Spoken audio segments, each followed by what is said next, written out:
Muy buenas noches, mis compañeros. Mi nombre es José Luis Peralta y el día de hoy les voy a hablar sobre un tema sumamente importante, la libertad de expresión y si existe en nuestro país, Ecuador. A continuación, les dejo con este reportaje. Primero, vamos con una breve introducción sobre lo que es la libertad de expresión y sobre su existencia actual en nuestro país. La libertad de expresión es un derecho que nos permite expresar, difundir, buscar, recibir y compartir información e ideas sin miedo de injerencias ilegítimas. Es esencial para nuestra educación, para desarrollarnos como personas, ayudar a nuestras comunidades y acceder a la justicia y disfrutar de todos y cada uno de los derechos que aparecen en la Declaración Universal de los Derechos Humanos. Pero ahora basándonos en nuestro país, Ecuador, podemos decir que la pandemia del coronavirus ha agravado la crisis de la libertad de prensa en el mundo, con gobiernos autoritarios que han desplegado dispositivos de censura masivos y alertó también a Reporteros Sin Fronteras, o sus siglas RSF, en su informe anual, publicado el pasado martes 21 de abril del año 2020. En este Ecuador descendió un puesto en el ranking global de la libertad de prensa, al número 98, imagínense, al 98 debido a agresiones registradas contra periodistas en el paro de octubre del 2019. Además, también digamos que la pandemia del COVID-19 resaltó y amplificó las múltiples crisis que amenazaron al derecho de una información totalmente libre, independiente y plural. También fidedigna, que deploró la ONG en su clasificación mundial a la libertad de expresión o de prensa en el año 2020. Damos paso al punto de vista de varios personajes de los medios públicos que existen actualmente en nuestro país, que nos dieron su punto de vista acerca de este derecho sumamente fundamental que todos poseemos. La libertad de expresión fue factor clave para que subiera al poder un gobernante socialista que se presentó como progresista pero ejerció como fascista. Y el periodismo libre, un elemento determinante para que concluyera esa dictadura. Es preciso tener esto claro cada vez que se vaya a examinar la ley de comunicación. Sin ella fue posible que una opción contraria, no solo distinta al sistema imperante, contraria, triunfara gracias al pluralismo, apertura y hasta apoyo de medios independientes y periodistas críticos, además del impulso abierto de comunicadores como yo, cansado de 25 años de engaños de las cúpulas de los partidos, pues sentí representado el anhelo de la mayoría democrática de este país en la propuesta de cambio levantada frente a ella. Sí, creo que sí hay. O sea, hay libertad de expresión. Nadie a mí me ha impedido nunca de expresar una idea, ya sea de fútbol o de política o de tecnología o de cualquier asunto o tema en televisión o en radio o cuando escribo algún artículo o en redes sociales. Nunca me he sentido así como que bajo amenaza ni presionado por alguien para que deje de decir algo. Yo en todo caso nunca me he sentido presionado y veo yo también que en diferentes canales hay periodistas que difunden algunas ideas así polémicas y no ocurre nada. Me parece que antes más bien, cuando estábamos bajo la presidencia de Rafael Correa, ahí sí había un grave atentado contra la libertad de expresión, porque había varios periodistas que difundían una idea y resulta que eran sancionados, tenían que rectificar, tenían que pedir disculpas, y eso no era correcto. Gracias a Dios esa época terminó. Me parece que fue un pasado nefasto que tuvimos bajo el gobierno de Rafael Correa, y con Lenín Moreno las cosas han mejorado notablemente. Bueno, en nuestro país existe este derecho, se ejerce. Yo me atrevería a decir que en el actual gobierno los medios de comunicación se vieron enfrentados a mucha menos presión del régimen anterior, donde fueron 10 años de realmente tener muchas dificultades, donde realmente muchos medios se vieron coartados, ¿no? de mostrar su postura, que muchos periodistas se vieron limitados al momento de poder comunicar o de manejarse bajo ciertos lineamientos por temor. Afortunadamente eso no se mantuvo, no siguió. Esperemos que con las nuevas autoridades que estamos por elegir se respete ese derecho a la comunicación, porque los medios de comunicación son realmente esa fuente a través de la cual los ciudadanos estamos pendientes o al tanto de lo que está sucediendo de manera global. Entonces, el tener medios que estén solamente aliados a una postura o que no puedan comunicar libremente, sería muy triste para toda la sociedad. Hay que trabajar mucho en ello. Tenemos una ley de comunicación que si en algún momento mucha gente la llamó ley mordaza por todas las prohibiciones o por todas las condiciones que tenía. También se ha hablado muchas veces de eliminarla, se ha hablado muchas veces de reformarla.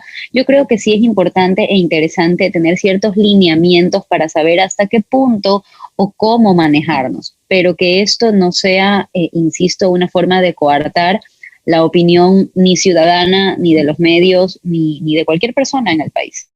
En el tiempo del expresidente Rafael Correa, seguramente todos ustedes se dieron cuenta de que la prensa se encontraba amenazada.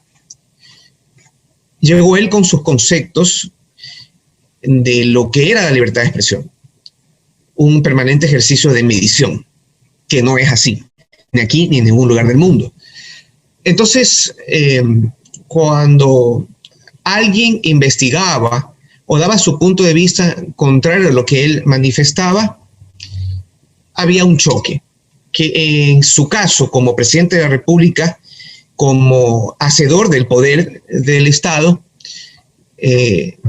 presionaba o generaba un ambiente de mucha confusión, de mucha presión para los medios de comunicación. Fue tan copiosa esa actitud que ciertamente en algún momento todos los periodistas llegaron a lo que nunca debe suceder en el ámbito de la información: medir tus palabras, aguantarte para hacer una pregunta, porque no sabías en qué momento esa pregunta o esa palabra iba a herir la susceptibilidad de una persona, en este caso el señor Rafael Correa, lo que iba a redundar en otro problema. En ese gobierno hubo durante todo su tiempo lo que se llama la censura previa. Nos obligaban a eso. Teníamos un tema que investigar y teníamos que buscar las formas para consultar sin herir su susceptibilidad, porque sabíamos que eso podía terminar en cerrar el medio. Es decir, sus prácticas, su ejercicio de poder fue un atentado verdadero, contundente y real contra la libertad de expresión. Hay que reconocer que el gobierno de Lenín Moreno ha dado libertad para poder hacer opinión pública y a través de la opinión pública crear corrientes de pensamiento que han tocado incluso las fibras más delicadas de su gobierno. Ahí tú ves que hay una predisposición a la libertad. La mayoría de denuncias de los más altos funcionarios del gobierno del presidente Lenín Moreno, desde sus vicepresidentes hasta sus ministros, han sido el resultado de investigaciones periodísticas que no han sido trastrocadas, que no han sido amañadas, que no han sido bloqueadas, que no han sido prohibidas, que han llegado a resultados incluso en el ámbito judicial, no solo político. No creo que el gobierno que venga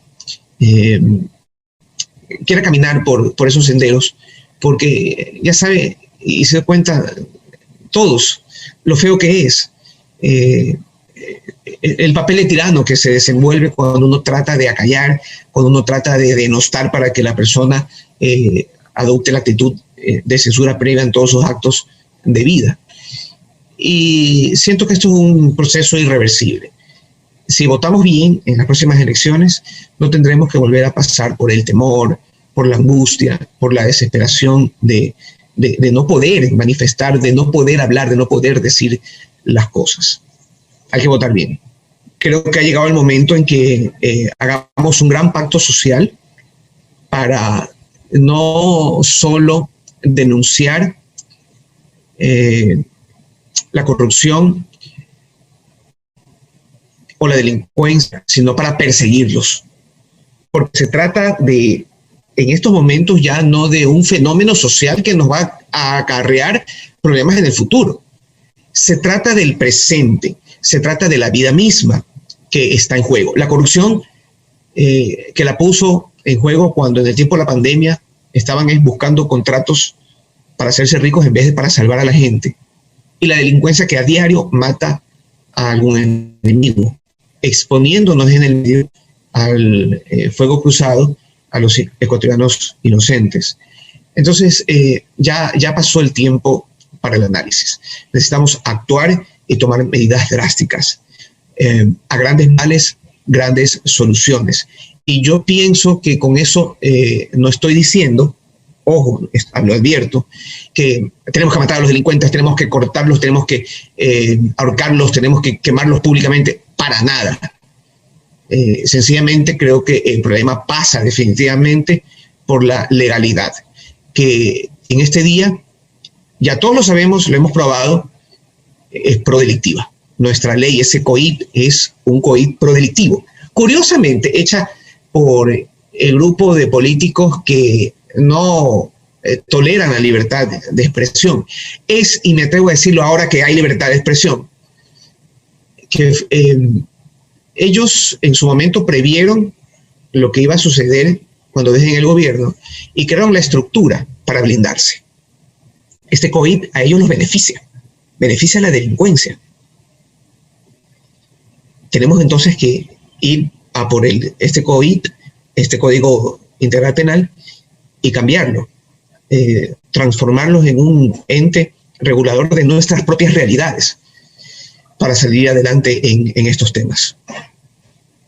Bueno, donde están matando a los periodistas, evidentemente no hay un Estado de Derecho y tampoco el ejercicio de garantizar la libertad de opinión y pensamiento y de prensa. Porque si fuese lo contrario, no pasaría eso. El Estado garantizaría a través de las seguridades que toca administrar la seguridad, valga la redundancia, de cada uno de los denunciantes. Lamentablemente, el narcotráfico ha llegado a límites desbordados y luchar contra él tanto sistemática como operativamente es ya casi imposible. Pero el Estado debe prever en el ínterin de la búsqueda de soluciones acciones concretas que garanticen sobre todas las cosas, primero,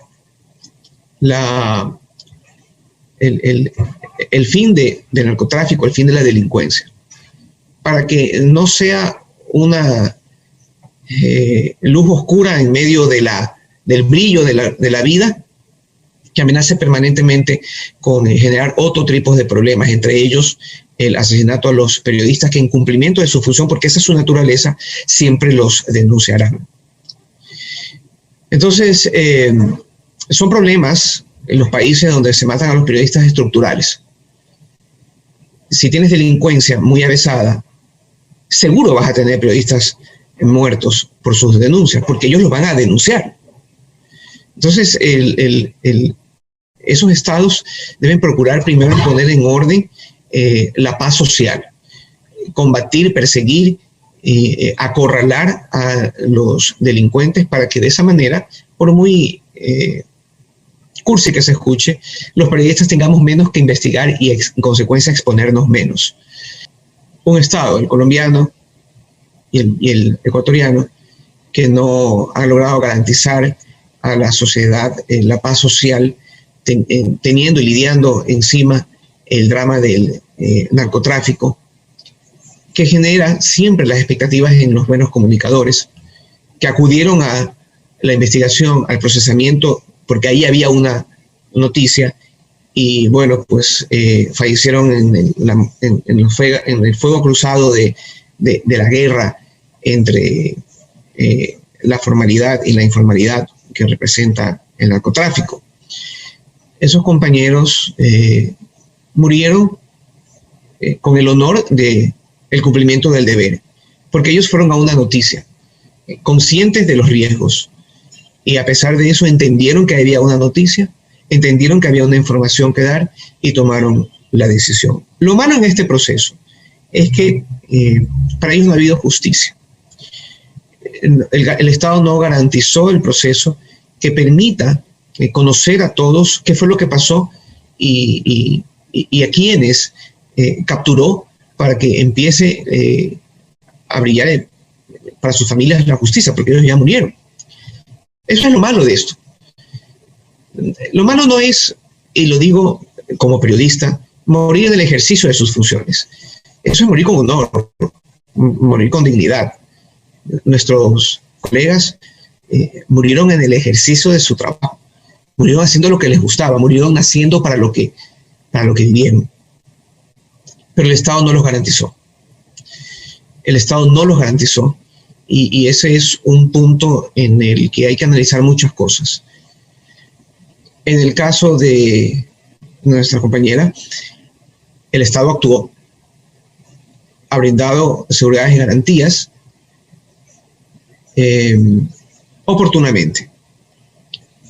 Pero eso fue gracias a la presión ciudadana, que rechazó amenazas directas o subjetivas sobre su persona. Repito, esos son los gajes del oficio. Aspiramos nosotros, y para eso trabajamos, a que nuestra sociedad entienda cuál es nuestro trabajo, a que todos los actuantes del devenir público y cotidiano asuman que es obligación estar escrutados por la comunidad a través de quienes tenemos los medios para hacerlo, que somos los periodistas. Son tiempos difíciles para el Ecuador en ese sentido, porque aún hay el rezago de la generación pasada, que soluciona todo denostando, insultando, amenazando. A todos los estudiantes de periodismo yo quiero siempre les dejo un mensaje. A ver, si ustedes creen que en el ejercicio de esta función van a hacer fortuna, van a poder viajar 3 veces a Europa, 2 veces a Estados Unidos al año, comprarse 5 vehículos de alta gama y tener en sus cuentas cifras con más de 4 o 5 ceros ahorradas, están equivocados. El sujeto que en el ámbito periodístico llegó a tener esos lujos hizo de todo menos periodismo. El periodismo te da para vivir con dignidad para hacerle honor al apostolado que representa defender y hacer ejercicio pleno de derecho a la libertad de expresión. Luego de escuchar todos estos datos sumamente importantes que nos compartieron cada uno de nuestros invitados el día de hoy, podemos concluir con una frase de Paulo Freire que dice: se utilizan artimañas capaces de ocultar verdades, que si los oprimidos tuvieran la más mínima oportunidad de adivinarlas o intuirlas, podrían empujarlos hacia la lucha. Con esta frase lo que tratamos de transmitir a nuestro público es: no debemos usar la libertad de expresión como un arma letal para herir a los demás, no. Debemos, como dije al principio, medir nuestras palabras, porque no podemos inventar cosas que no tengan que ver con algo que nunca haya ocurrido, no. La libertad de expresión es para, digamos, defender nuestros derechos sobre algún tipo de temática o sobre algo que no nos parezca. Ese es el punto de la libertad de expresión que estamos transmitiendo aquí y lo que también nos transmitieron cada uno de nuestros invitados del día de hoy. Mi nombre es José Luis Peralta y con esto doy por concluido este reportaje acerca de la libertad de expresión, un derecho fundamentalmente para todos nosotros, para protegernos, obviamente, como dije, con límites. Ya de aquí nos vemos hasta la próxima. Chao, chao, chao. Se cuidan y no se olviden. Lávense las manos, usen mascarilla, no salgan innecesariamente y si tienen que salir, cuídense y pónganse mascarilla.